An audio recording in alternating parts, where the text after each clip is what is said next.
With the major matchups of Week 7 coming up in the college football season, there were many teams that were on tap for these big matchups in week number 6. And some were just trying to lick their wounds from week number 5 and hope to get on track or get back on track. But it seemed as though week 6 turned out to be total carnage for many teams, including those in the top 10. Want to find out who those teams are and how far they fell? Stay tuned to find out on Gridiron Gab Triple Option.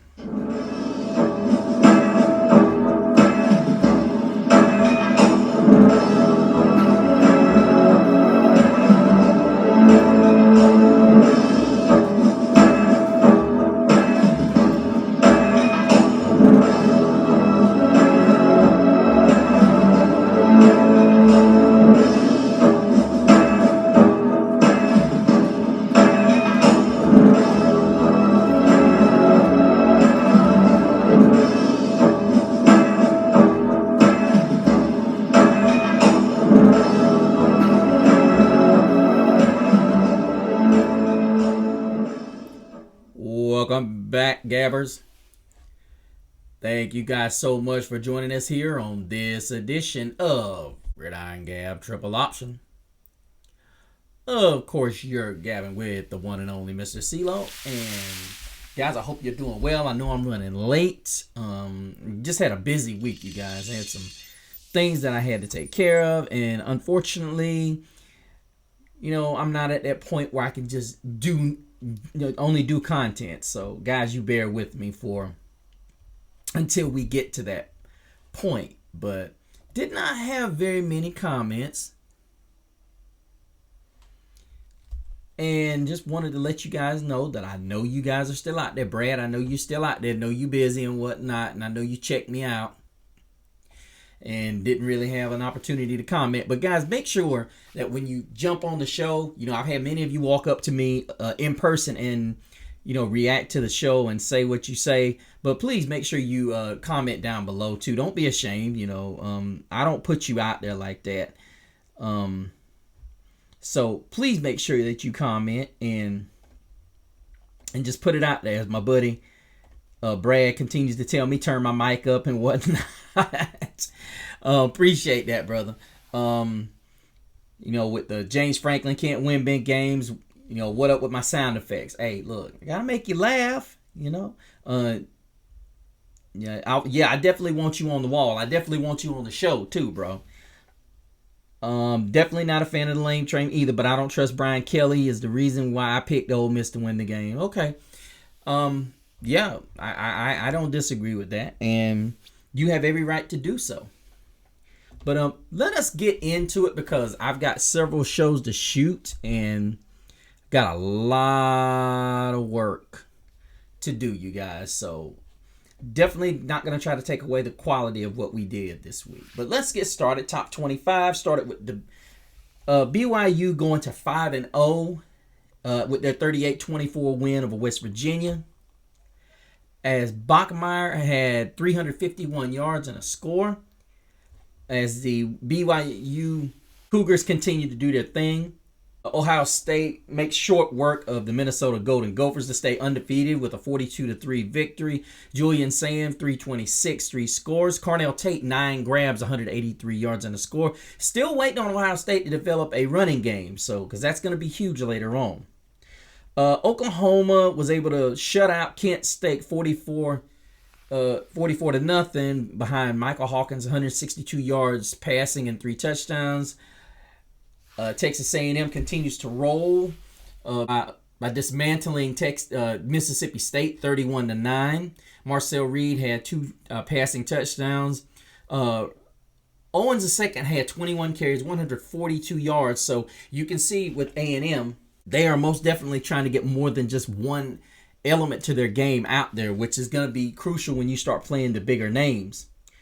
Texas Tech goes to 5-0 as they roll the Cougars in Houston 35-11, as Morton goes for 345 And Douglas has 7 grabs for 114 yards. Also, while Williams ran for 170 yards and 2 touchdowns. This is going to be a dangerous team because they are multi-dimensional. And that's very difficult when you got a team that can do both exceptionally well. Georgia bounces back from their defeat at the hands of Alabama by rolling Kentucky at home, improving to 4-1 as Kentucky drops to 2-3 as Georgia pulls away from Kentucky 35-14. And Michigan puts away Wisconsin 24-10, setting up a major showdown later on in week 7. Bryce Underwood threw for 270 yards, while Haynes ran for another 117 yards and 2 touchdowns. Notre Dame makes easy work of Boise State at home, 28-7. Jeremiah Love ran for 103 yards and a score. Illinois goes into Purdue and takes care of business, 43-27, which sets up a big-time matchup this week as well. And I will talk about it on the next show. Luke Altmaier threw for 390 yards on the day. And Virginia narrowly escapes previously undefeated Louisville, 30-27, as they try to get back into that ACC matchup for the conference, despite the fact that they lost early. But let us quickly get into the big-time games, either the upsets or the big matchups of the weekend that had us going, First was the game that I honestly had an idea was going to be a game of which there could possibly be an upset brewing because the Bearcats had played so well throughout the season, and Iowa State had some situations where they just did not play well, but they were fortunate enough to come out victorious. And of course, as you guys know if you watched the show, the Cincinnati Bearcats were the home team, and of course the Bearcats were able to prevail, but not without a vicious comeback from the Iowa State Cyclones that made this game close. Well, not necessarily close, but they nearly came back and took this game. The Bearcats were able to prevail 38-30 and go to 4-1. As quarterback Waco Beck for Iowa State threw for 314 yards, 2 scores. And it was the Cincinnati run game that was so dynamic, as Evan Pryor ran for 111 yards and 2 scores, but only on 10 carries. As Tawee Walker had 89 yards on 14 carries, and then you look at quarterback Brendan Sorsby, also had 64 yards on the ground. So you had a total of 260, which exposed a weakness in this Iowa State defense, which Rocco Beck and his Cyclones were unable to surmount. But let's look at Mr. CeeLo's keys. As we always say, when you pull the upset, when you're a home team and you pull the upset, you don't necessarily have to nail all 3 of these. But as we see, the Cyclones dominated the time of possession almost 10 minutes longer than the Cincinnati Bearcats. Bearcats also had lost the turnover battle, 1-0. But the most important one, well, not the most important one, the important one, they were able to win by 4 yards, which was total yards, 474 to 470. Now, the reason why that's important is for every turnover you get, 9 times out of 10, you have to have 100 yards more than the team that you're facing off with. And Cincinnati didn't have to do that. Now, is because Cincinnati was the home team. And this just kind of shows you just where this football team is. And Cincinnati's for real. And I think, like we've seen so many people say, this Big 12 is wide open. This is going to be one of the more fun conferences to watch at the end of it. Now, granted, Texas Tech is undefeated, and many other teams, there's only a handful of teams left undefeated in the Big 12. But I'm going to be honest with you, going down this is going to be a lot of fun coming to the end. You could actually see 3 or 4 teams tied for a shot at that Big 12 championship game. But I was more impressed with the fact that Cincinnati was able to not reach Mr. CeeLo's 3 keys for the upset and still win this game. But home field takes care of a lot of that. Now don't get it twisted, you guys. Cincinnati's got a lot of talent. I was on my upsets of the week, but hey, it happens. Caleb Goody had 2 grabs, 83 yards, and a score in the Cincinnati receiving corps. Brett Eskelson had 8 grabs, 105 yards, and a score. Chase Soul had 5 grabs, 58 yards, and a touchdown. And as I said, Rocco Beck had a great game throwing the football. Unfortunate, he came up on the short end. Abu Sama III had 96 yards on the ground. So probably another thing that you look at with Iowa State, they're starting to become multi-dimensional, which is huge, going with the throwing ability of Rocco Beck, so who also added 2 touchdowns on the ground. But tough loss for the Cyclones, but I don't think it ultimately eliminates them from the college football playoff. A lot of people would say so, but this could be a year where the Big 12 actually gets 2 teams. Next, we got probably a game that was overhyped for the simple fact that this team knocked them off or pulled an upset last season. But I was not at all fooled by this game because I ultimately realized that when Alabama took on Georgia, and everybody was talking about, well, you know, Vanderbilt took on Alabama after they had a emotional win, and they weren't able to come out with that same energy. I think ultimately what it was is Alabama felt like that they had a off week. And now I'm not going to sit here and pretend like this was a blowout. Vanderbilt had played a very good football game. And I will just give a piece of advice to anybody that plays Alabama the week before. Don't do what Tony Castellanos did. Diego Pavia did that. You don't do that. You can't be the second person to do that to an Alabama Crimson Tide team. You can be the first and hope you get away with it. But you can't be the second, as Diego Pavia found out. When you taunt a team that not only is playing as well as the Alabama Crimson Tide, but you're taunting them and you're playing in their building. Dumb shit! Dumb shit! Dumb shit! Not exactly the smartest move you can make. So, with that being said, let's go through what I saw. I saw the Alabama Crimson Tide still struggling to run the football in a lot of ways. I know a lot of people are going to say, but they ran for 146 yards. Yeah, but you're not used to seeing Alabama run for less than 4 yards a carry. I mean, you're talking about a team that was up. That the game was tied 14-all, and then they scored 6 in the third, and then, you know, they only scored 10, but it was almost like they were trying to eat up the clock. I think it was like a boxing match where it just seemed like, you know, you just throwing jab after jab, and the guy across from you just is not retaliating. He's just standing there dazed and confused. It looked as though Pavia and the Commodores had their best shot. I mean, I'm not saying they were totally helpless, but Diego Pavia and his posse were unable to do anything more. Now, they gained a lot of yardage. I know a lot of people are going to say, well, that wasn't totally true, but you got to look at turnovers. You know, he had a fumble and an interception. That was 2 turnovers. That is huge when you're on the road and trying to win and pull the upset. You lose the turnover battle, and you just absolutely get obliterated in time of possession. And then, not to mention, you lose the total yards battle by 150 yards. That's a recipe for getting blown out and losing by 2 possessions, in which they did. 25 first downs for Alabama. I mean, this is just a situation where Alabama was the better team, and they were not going to leave anything to chance in this game. Kalen DeBoer has done a great job recovering. And then when I sat and I heard so many people I had a short for this because I was going to say there's so many doubters that said, can Kalen DeBoer recover from this? And there were so many people that were already talking about, no. Why not? The season's young. You know, it's not like the Florida Gators in their situation. Bruh.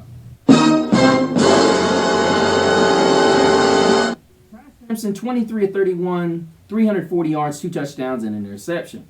They've looked impressive. Miller had 136 yards on the ground on 22 carries. Ryan Williams, 6 grabs, 98 yards, and a score.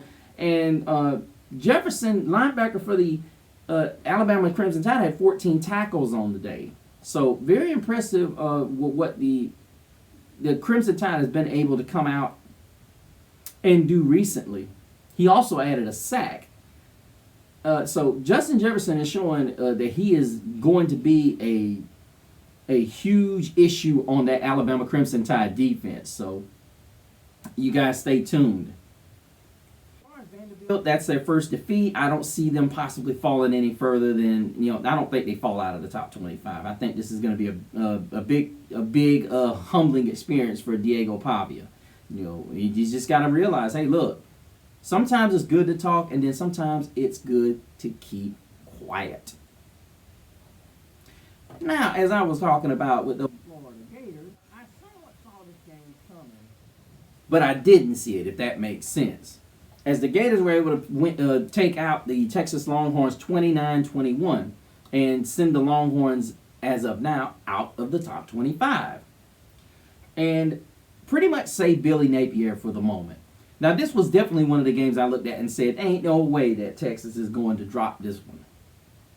But unfortunately, he wasn't even the best quarterback that way, as DJ Lagway with 21 of 28, 298 yards, 2 touchdowns, and an interception. Whereas Arch Manning, 16 of 29, 263, 2 touchdowns, 2 interceptions. Now, I want to start by saying this. There is a disconnect somewhere. Either the defensive coordinators that are playing against Steve Sarkisian have either figured out his play designs and play calling, or he's just not giving his best effort.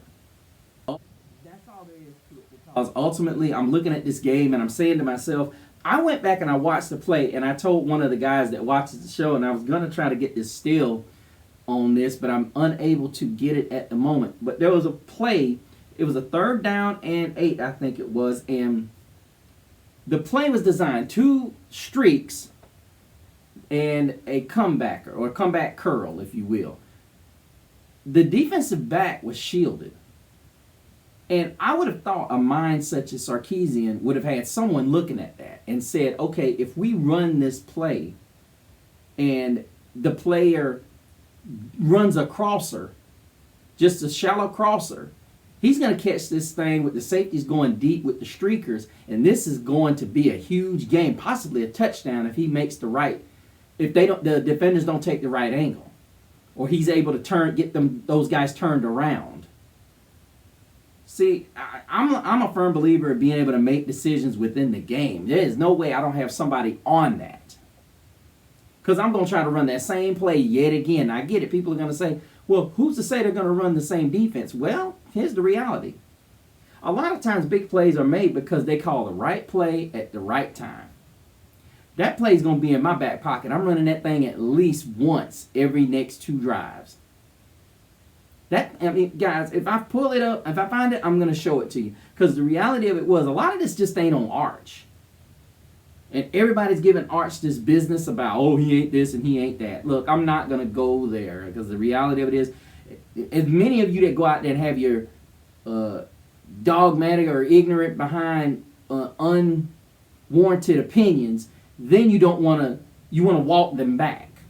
Or some of you won't even walk them back. You just pass them along and don't even mention that what you said. When you got people like me who keep receipts. I'm just kidding. I can't keep up with all the dumb stuff y'all say. It's hard enough to keep up with the things I say. Right, Brad? What the Just saying. But I was impressed with the Gators, but I wasn't as much as impressed with them as I was disappointed that the Texas Longhorns are looking as though they are not that team. And I'm sitting here looking at a guy like Parker Livingston, who I fell in love with in the Ohio State game. This guy is an absolute monster. There is no way. I'm going to tell you, people can sit here and say I am just a backyard kind of coach. Look, if I got a guy that is a legitimate, bona fide deep threat, I got him running wind sprints in practice. I don't care about you running any kind of routes, because here's the reality. You got some guys whom I'm going to ask you to go out there to play basketball if the defense is dumb enough to leave one guy on you. Parker Livingston is that dude. Do you guys remember the only touchdown that Texas scored in that Ohio State game? This guy caught it. He had 2 catches, 47 yards, and he had a 33-yard long one. You can generate all your offense off of a guy that is 6'5", 6'6". And I have to understand why there is not enough short crossers going in this offense, especially when you got a guy like Livingston. I get it. You want to get guys like DeAndre Moore deep. You want to get guys like Ryan Wingo deep. I get it. But in due time. With these type of guys, I don't understand why you have a third down play and nobody's running down the field. There was one play I sat there and I was like, dang, they ain't got nothing. And I think Archie either got sacked or he came close and he threw it away. It was one of the two. Where's he going with the ball? That's play design there. He's got to always have a place to go with it. But hats off to the Florida Gators that they were able to do what a lot of people thought they could do but didn't think they would. Dallas Wilson had a great game. 6 grabs, 111 yards, 2 touchdowns. Jaden Ball had 27 carries, 107 yards, and a score for the Gators. Vernell Brown III had 3 catches, 72 yards, including a 60-yarder. And for the Gators, it was Brian Taylor had a sack and a half. Makai Boro and Devin Moore each had a sack apiece. It was just a sack party for the Gators. They had 6 sacks. And see, that's another thing that people don't talk about. It ain't just Arch Manning not making the right decisions or just throwing the ball to the other team. The offensive line hasn't got it together. I think a lot of people, when they picked this Texas team, and I think me and Brad talked about it, and I think I said it on the show, I had questions about Texas' O-line. I don't care how good a quarterback you have. If he doesn't get time, you can scrap whatever talent he has, unless he's one of those guys that's Aaron Rodgers. That's what it was. Aaron Rodgers had a better completion percentage back in his heyday against the blitz. So, yeah. Meanwhile, while we're talking about that, you got to take into consideration what you're dealing with. And right now, Sark hasn't figured it out. He has not been able to get a situation of his young quarterback under control. And it's not all his fault. The defense hasn't been good either. We were sitting there talking about Simmons and company, and they just have not been able to deliver. They have not. This has been a defense that's been, think about it. They got 0 sacks on the Gators. They got 3 tackles for losses. Meanwhile, the Gators got 7 tackles for losses. Gators go to 2-3. Longhorns go to 3-2 with the big rivalry coming up in the coming week. But let us move forward to what is arguably the biggest upset of the week. And Brad's favorite transfer quarterback in Nico Iamaleava, whom, in my opinion, they figured out what to do with him. Kind of like the opposite of what they didn't do at Tennessee. Nico is not what you consider a traditional pocket passer, even though people wanted to say he was. Ultimately, they did what they wanted him to do. And do I think he's the next edition of Haynes King? Possibly. 16 carries, 128 yards, 3 scores, 17 of 24, 166 yards passing, and 2 scores. And they were on this Penn State Nittany Lions team all day in their 42-37 win. I'll say it like this. I'm not going to get too deep. UCLA deserves the win. But ultimately, I look at this game and I just keep talking about Drew Aller ain't that dude. Because look, Katron Allen, 50 yards on 8 carries, which that's another thing. I didn't understand why they stopped running the football. Look here, 6.3 yards a carry. Nick Singleton was 11 for 39. Katron Allen should have got the football. I'm just going to be real. Some games, this guy has the hot hand. This is the dude that should have got the ball. You can't get in a situation where you're saying, okay, we're in trouble. We got to start throwing. Because I'm going to be honest with you. Look at you. Drew Aller is not that dude. I said that at the beginning of the season. So many of you didn't listen. And like I said, statute is fine. Everybody's going to blame this on James Franklin. I'm not going there. Realistically, this is it.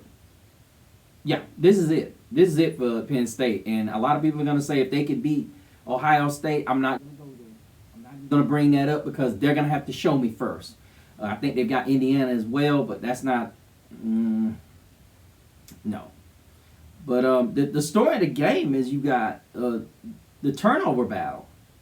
And I've said this too many times. When a team wins, like I said, the keys to Mr. CeeLo's upset, UCLA darn near doubled up what Penn State had time of possession. They darn near had the ball 40 minutes in this game. Penn State had 1 turnover. So you already in the hole massively on the road. And you got outgained by nearly 100 yards. Not only did you lose all 3 major categories, but then you throw in the fact that they were home team. All but spells disaster for you.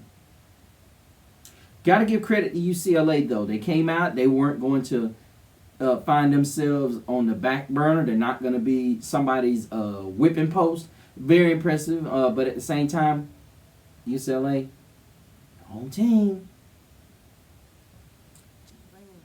You're not going to get that much praise from me. You're going to get some, but you're not going to get that much praise. You're supposed to win no matter how bad you are.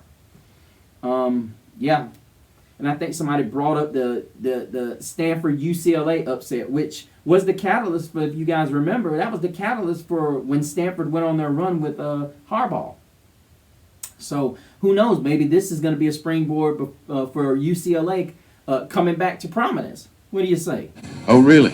Oh, shut up, shithead. Hey, shut up!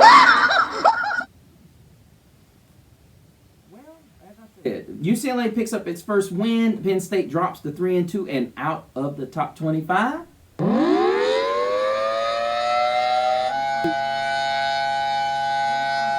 go to the matchup of the week, which was probably one of the more fun games in the game that I honestly... The score is not indicative of what happened. As you know how Mario Cristobal is. He gets ahead. He's basically in a nutshell trying to run the clock out and sustain his fewer injuries as he possibly can, which is justifiable because you've still got a full season to go. Miami 28, Florida State 22, as the Seminoles fall to 3-2, and the Hurricanes go to 5-0. As the Seminoles have now lost back-to-back games, and is putting some serious questions on what Mike Norvell was able to do early on in this season. For me, it doesn't. I just think ultimately that Malzahn needs to do something different. So hopefully we'll see that, and this team can get back to where it's going. But Miami was impressive. I mean, everybody's talking about Beck, 20 of 27, 4 touchdowns, 241 passing. I'm not overly impressed numbers-wise. I mean, but you just look at it, and when you got a guy like Tony who's been quiet somewhat since the Notre Dame game, 7 grabs, 107, and 2 touchdowns, it was almost like they have been saving him. And when you see teams like Miami who know just how good they are and the type of teams that they're playing, it's almost like they want to put this guy on the tape, but we're not going to say anything. I'm impressed with the way Cristobal's coaching because Tony's had some decent games, but he had those games like he did against Notre Dame, and it's been impressive to watch. As we look at the tail of the tape, as the time of possession, pretty much even. But most of that, Florida State had the ball mostly in the fourth quarter, so that can be a little inflated, if you will. Miami's got to work on those penalties. 13 for 114. Yeah, they got to clean that up when they start playing some of the big dogs coming up. But as I said before, I don't think Miami's going to get a team that is going. This was the only team I thought was going to beat them. And, don't let the score fool you. This game was, sorry, Florida State fans. It just didn't, Florida State had twice as many, first downs. But here's the issue. Here's the issue, people. Big plays. And they did them all night. Now, this is where I will give Carson Beck credit for it. He was putting the ball where it needed to go. Florida State was selling out on those big running backs, and they guessed wrong a lot. Fletcher had a short game, and I'm going to be honest with you, you're better off with the paper cuts. They chose we're not going to die by death by paper cuts, which is Mark Fletcher, pushing it down your throat. They wanted Carson Beck to do it, and unfortunately, that didn't work out well because they got ahead quick. But I also want to talk about how good this defensive front was. Miami only ran the ball for 97 yards. That's a testament to how Florida State was playing them. Now, Florida State ran for 132 yards, so there's a little bit of give there, but a lot of that had to do with Castellanos. that he is such a special player that he was able to play inside out with this Miami defense, which worked to a certain degree, but not to the extent that it was getting them points on the board. But those 3 turnovers that the Seminoles had were absolutely just costly.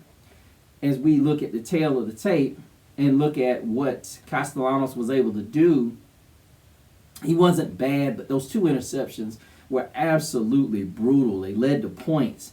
And when that happens, that's never going to be in your favor. You cannot turn the football over 3 times. That is a big no-no. And ultimately, we look at Deuce Robinson, a guy who didn't have a great night. He had 6 for 87. But the thing is, what I try to tell you guys all the time, same thing I said about Livingston with Texas. You have to take the guys that everybody's going to be scared of on the team, and you have to build an offense around them. You have to make a defense so terrified of this guy that, okay, when this guy gets ready to make a big play, everybody's got all eyes on him. Now, they know that all eyes are going to be. That I'm glad you asked. Anytime they got this guy in man coverage, they're going to shade some help over. But you got to have somebody watching that. If they're not shading over the next 3rd down play, guess what? I'm attempting to draw you off sides with a hard count. Guess what? Shot down the field. You have to understand that if you don't take shots down the field, it's not going to help you any. Florida State did that. Unfortunately, those shots had double coverage. That's a big no-no. But congratulations to Miami. I will go ahead and tell you, they should be number 1 in the country. Number 1 in the country.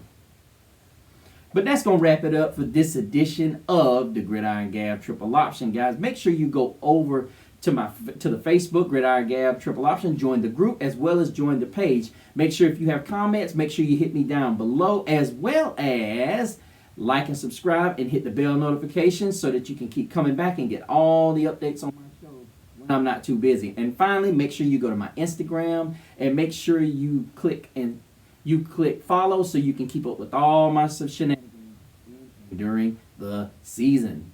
But until the next time, same Gab channel, same Gab platform.